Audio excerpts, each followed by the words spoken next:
La folle fuga contro mano dei banditi e una famiglia che si trova lungo la traiettoria del Far West. Un papà e una bimba di 6 anni sono ricoverati in serie condizioni all'ospedale perché la vettura sulla quale viaggiavano è stata speronata dai malviventi sabato notte a Castelfranco.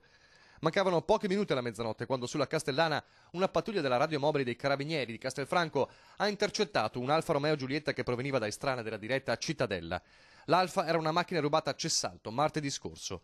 Quando i banditi si sono accorti di essere seguiti, hanno deciso di accelerare all'improvviso svoltando repentinamente e imboccando una via contromano al bivio del semaforo, proprio mentre dalla parte opposta arrivava l'automobile guidata da un 38enne di Riese, con lui in macchina, la figlia piccola. L'impatto è stato violentissimo, padre e figlia sono rimasti feriti piuttosto seriamente. I ladri che erano a bordo dell'auto rubata invece sono scesi in fretta e sono scappati a piedi nella campagna circostante. Aiutati dall'oscurità, sono riusciti a far perdere le proprie tracce. Erano in due. Pochi minuti dopo lo scontro, sul luogo dell'incidente è arrivata un'ambulanza del 118 chiamata dai Carabinieri.